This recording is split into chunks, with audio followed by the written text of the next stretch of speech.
Ce programme est financé par les amis et partenaires du ministère de Joyce Meyer. Fuir face à vos problèmes ne les résout jamais. Les choses cachées sont celles qui nous rendent malades. Les choses que nous cachons, les choses que nous ne voulons que personne ne sache.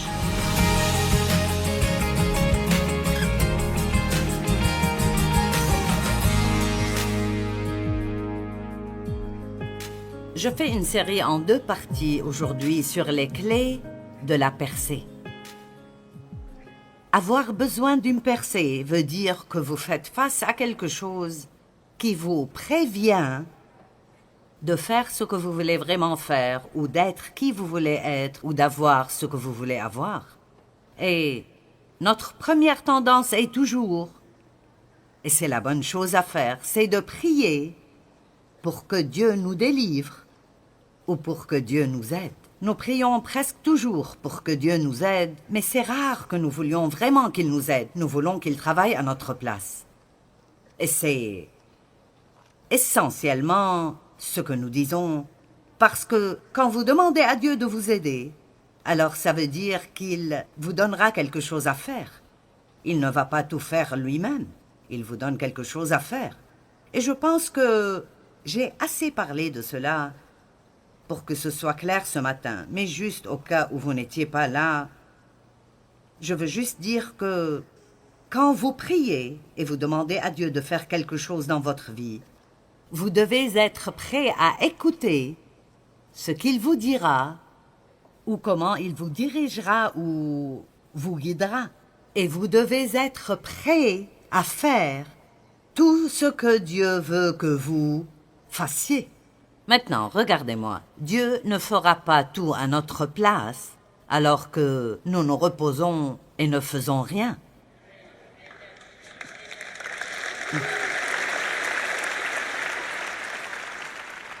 Nous sommes partenaires de Dieu. Il a un rôle et vous avez un rôle. Vous ne pouvez pas faire sa part et il ne fera pas votre part.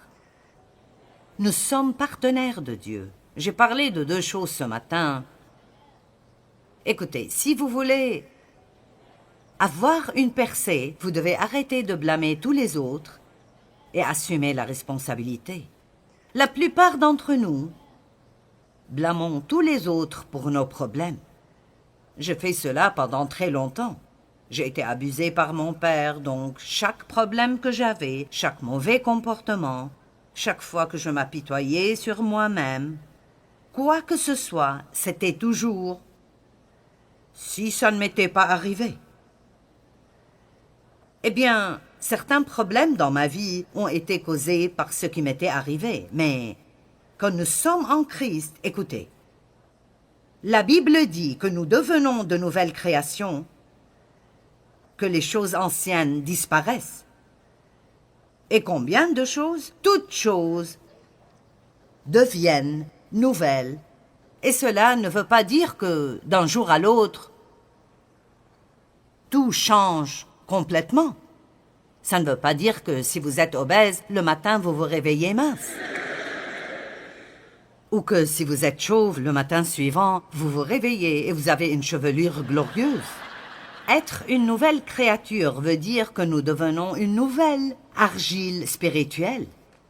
Ça veut dire que Dieu nous met dans une position où, bien que nous devions dépasser certaines choses, et il y aura beaucoup de choses que nous devrons apprendre, et l'une de ces choses est d'entendre la voix de Dieu et lui obéir. Mais à ce point, quand vous êtes né de nouveau et vous recevez Christ, toute chose que Dieu a promis à ses enfants devient quelque chose qui est possible pour vous. Si n'importe qui peut avoir tout ce que Dieu offre, alors cette personne peut et devrait être vous. Amen. Vous dites, mais ce n'est pas ma faute. Eh bien, ce qui vous est arrivé dans la vie n'est peut-être pas de votre faute. Peut-être qu'on vous a fait beaucoup de mal, peut-être que quelqu'un vous a volé, peut-être que quelqu'un a abusé de vous, mais vous ne devez pas en faire une excuse pour rester ainsi. C'est ce qui me fait le plus peur, c'est quand nous sommes blessés et puis nous continuons notre vie en portant cela, et ça devient une excuse pour ne jamais nous améliorer. Combien d'entre vous savent que notre nature humaine aime blâmer? 14 d'entre vous le savent.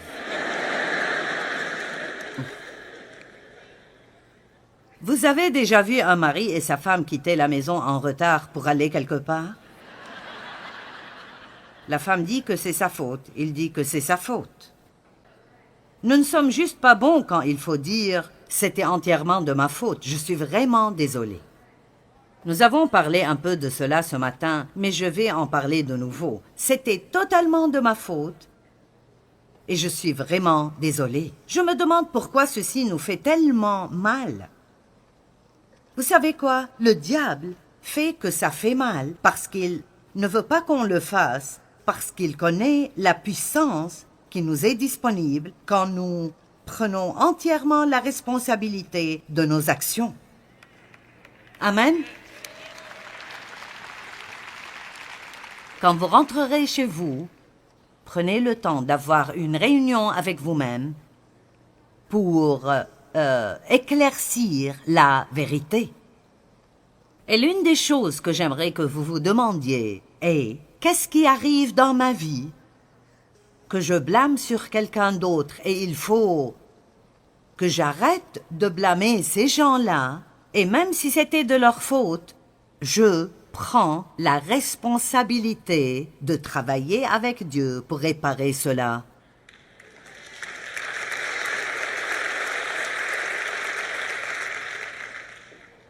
Maintenant, Adam et Ève. Oh. Genèse 3, 11. Et Dieu dit, « Qui t'a appris que tu es nu?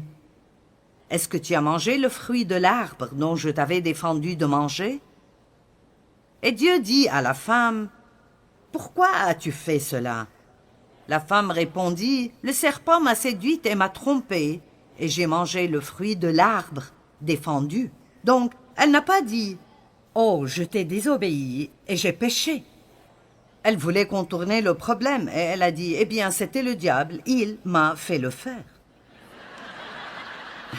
L'Éternel Dieu se tourna donc vers le serpent et lui dit « Puisque tu as fait cela, tu seras maudit entre tout le bétail et entre tous les animaux des champs. Tu marcheras sur ton ventre et tu mangeras de la poussière tous les jours de ta vie.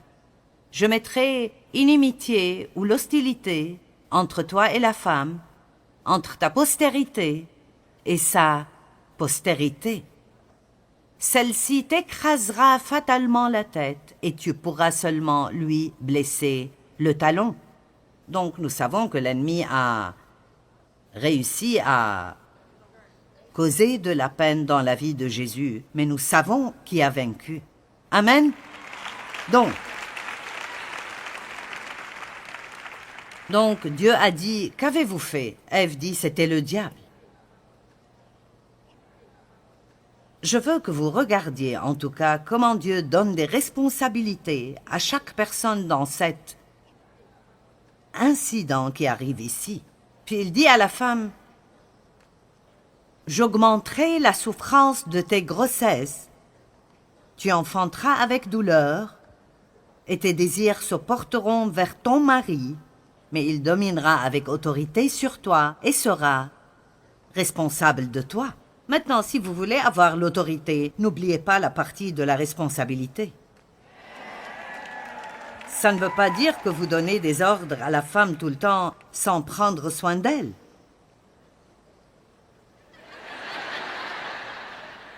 Amen. Dave, sache que j'aurai besoin d'un massage de pied ce soir.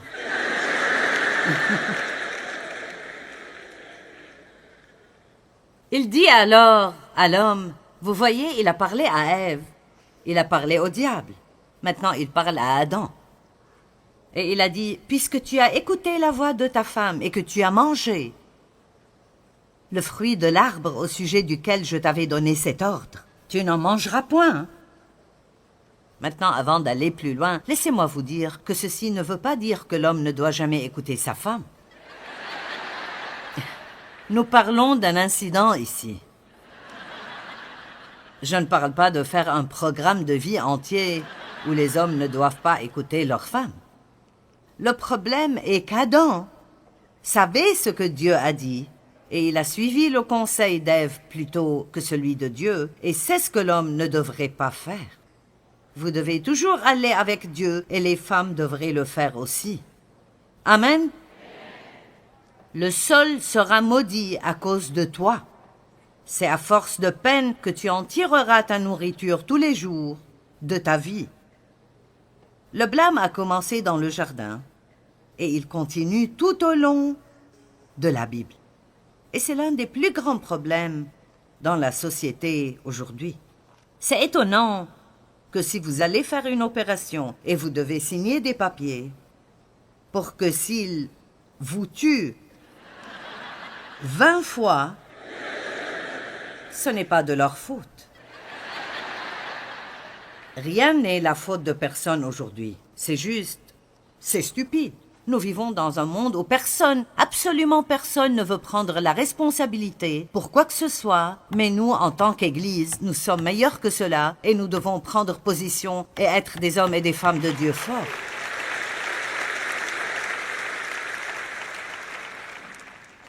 Et quiconque ici a de la force spirituelle devrait facilement pouvoir dire, sans grogner, « Tu sais, c'était de ma faute. Je prends toute la responsabilité et je suis désolé. » Pouvez-vous imaginer combien les relations seraient meilleures si les gens arrêtaient de blâmer et assumaient la responsabilité de leur faute? Maintenant, Abraham, Sarah et Agar est l'une des histoires insensées de la Bible.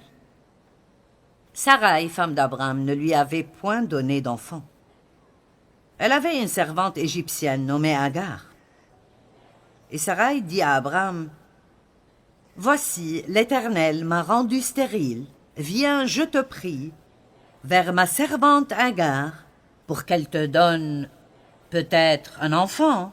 Peut-être aurais-je par elle des enfants. » Et encore une fois, l'homme insensé a écouté sa femme.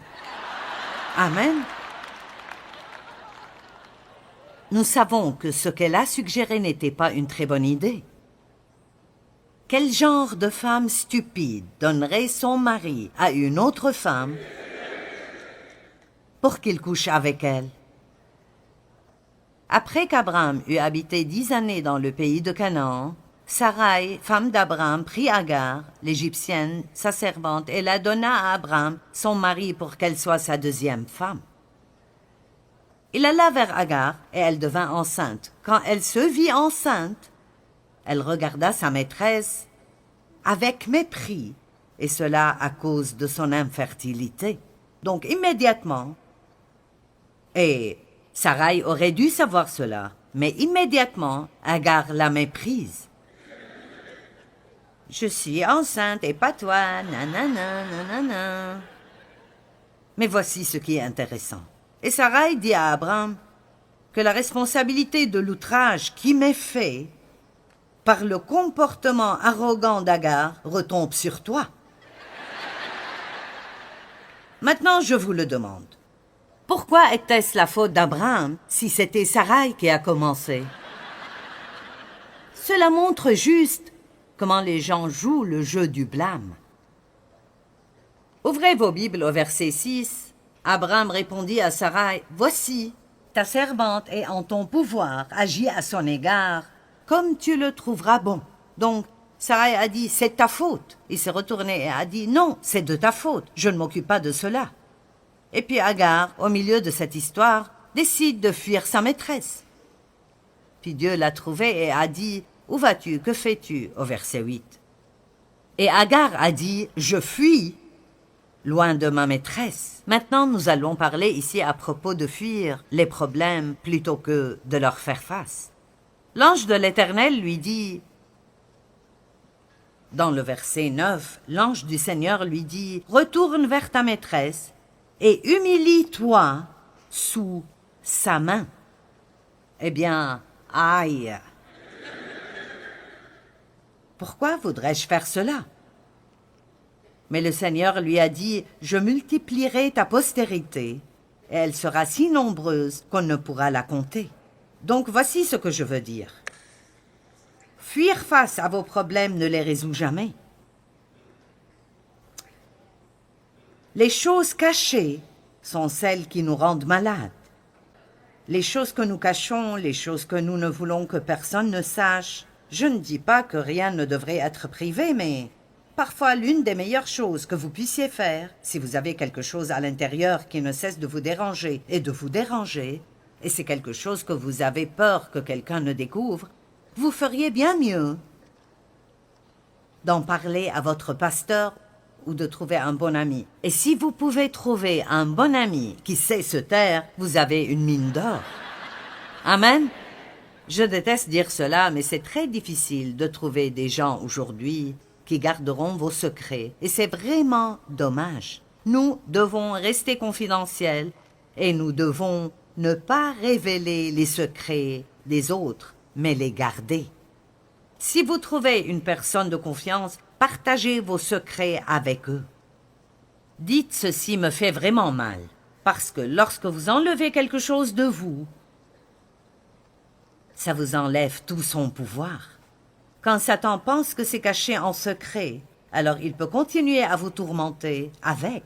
Et puis il y a des choses que nous fuyons parce que Dieu continue d'essayer de nous faire nous en occuper et nous continuons à remettre ça à un autre jour. C'est peut-être pardonner à quelqu'un, c'est peut-être confronter quelqu'un. Peut-être que quelqu'un dans votre vie profite de vous et ne vous traite pas correctement. C'est peut-être un parent qui attend trop de vous. Il ne vous laisse pas grandir et avoir votre propre vie. Vous avez donc créé une relation dysfonctionnelle avec eux et vous savez que vous devez y faire face, mais vous ne le faites pas. Alors vous restez dans ces problèmes et vous détestez ce problème de plus en plus. Vous devez faire face aux problèmes, les confronter, en finir, obtenir votre percée et vivre la vie réelle que Dieu a pour vous. Amen.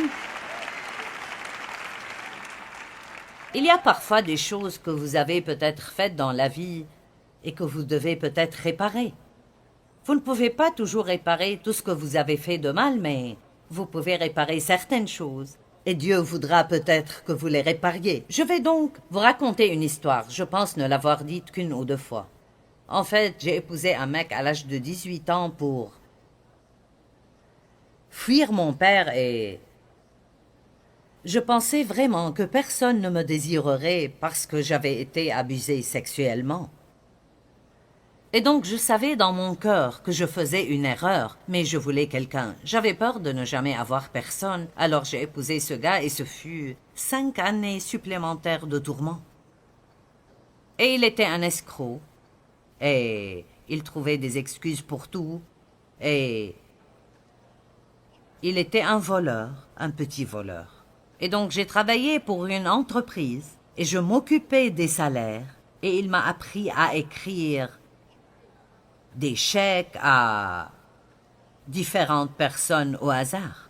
Et à l'époque, il était assez facile d'encaisser un chèque de presque n'importe où. Vous pouviez dire « Je vais encaisser ce chèque » et il l'encaissait pour vous. Donc ce qu'il a fait était de me persuader de voler de l'argent à cette entreprise pour laquelle je travaillais. Donc vous avez devant vous un prédicateur qui était un jour une voleuse. C'est autant que Dieu peut nous changer. Et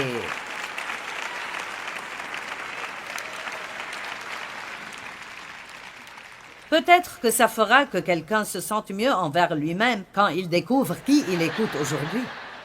Je suis heureuse que nous ayons passé le délai limite, donc je ne peux pas aller en prison.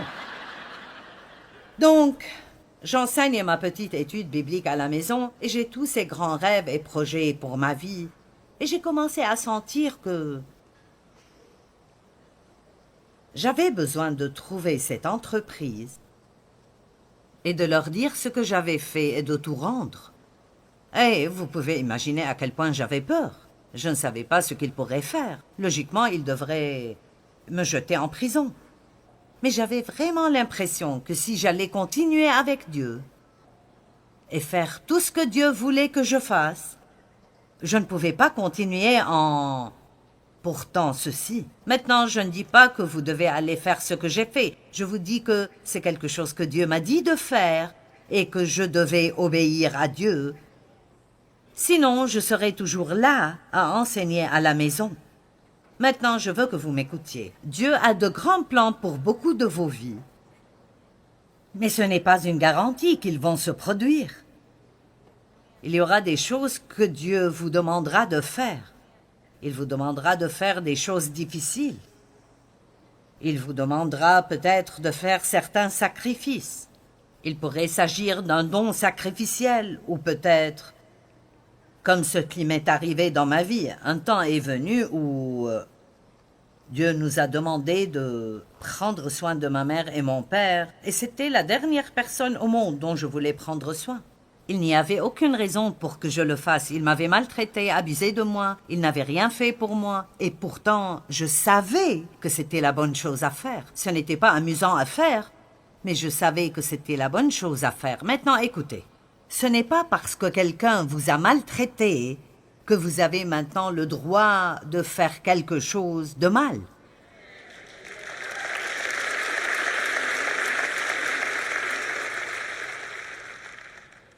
Pour quelqu'un ici aujourd'hui, Dieu vous a envoyé ici pour entendre cette phrase. Je suis sérieuse parce que nous pensons que si quelqu'un nous a maltraités, nous sommes alors en droit de ne pas les aimer, de ne pas les traiter comme il faut ou de ne pas les aider en cas de besoin. Eh bien, pourquoi devrais-je t'aider? Eh bien, c'est parce que c'est ce que Dieu fait et vous êtes comme Dieu. C'est pourquoi il dit d'aimer vos ennemis, de bénir vos ennemis pour montrer que vous êtes comme votre Père au ciel. Si nous voulons être dans le monde et représenter Dieu, nous ne pouvons pas alors vivre comme toutes les autres personnes. Nous devons faire des choses qui n'ont aucun sens pour le monde ou la pensée naturelle, mais nous les faisons parce que nous savons que c'est la bonne chose à faire.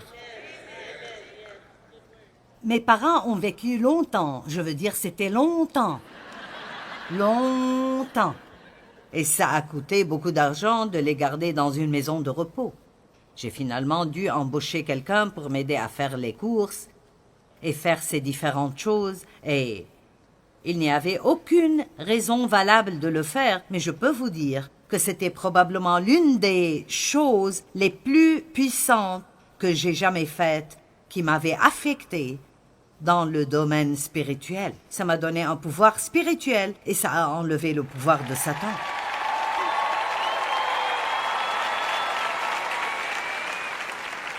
Vous ne pouvez pas être méchant avec quelqu'un simplement parce qu'il était méchant avec vous. Laissez-moi vous dire quelque chose. Être un chrétien puissant, un chrétien juste, un chrétien biblique, ce n'est pas pour les personnes faibles. Il y aura des choses que Dieu vous demandera de faire. Certainement rien de plus que ce qu'il a fait pour nous. Mais il vous demandera de faire certaines choses et en cours de route, vous devrez confronter des choses que vous ne voudrez pas confronter. Souvent, nous voulons oublier des choses et aller de l'avant. Et il y a des choses que nous pouvons faire comme ça. Nous n'avons pas à essayer de payer pour nos péchés. Mais dans ce cas, quelle que soit la raison de Dieu, il voulait que je m'en occupe, même si cela me donnait une peur bleue. Donc, je devais trouver cette société qui avait déménagé. Puis je suis allée parler au fils qui dirigeait maintenant la société. Je veux dire, je tremblais sûrement. J'ai dit, tu te souviens d'une époque où un employé t'avait volé de l'argent à travers les salaires et blablabla. Et il a dit oui. J'ai dit, eh bien, je suis celle qui l'a volé. Je veux juste vous dire que je suis une chrétienne maintenant et je sais que ce que j'ai fait était mal. Et je voudrais rembourser l'argent. Maintenant, il n'était pas chrétien, il était un homme juif, d'une famille juive. Mais je pense que les gens partout sont toujours impressionnés, pas que j'essayais d'être impressionnante, mais ils sont impressionnés par l'authenticité de notre foi en Dieu lorsque nous faisons la bonne chose, il savait que c'était difficile pour moi. Et je ne sais pas comment cela a affecté sa vie plus tard, mais je sais vraiment que si je ne l'avais pas fait, je serais toujours où j'étais. Je ne serais pas en train de vous raconter cette histoire. Et donc, je ne vous dis pas de m'imiter. Ce n'est peut-être même pas ce que Dieu voudrait que vous fassiez, mais voici ce que je vous dis. Quoi que Dieu vous demande de faire, quoi que Dieu vous demande de faire que vous n'avez pas fait, quoi que Dieu vous demande de faire dans l'avenir, peu importe combien c'est difficile, ne fuyez pas ce que Dieu vous a dit de faire. Courez droit au but et finissez-en, parce que parfois plus c'est difficile, plus il y aura de pouvoir pour vous d'une manière ou d'une autre.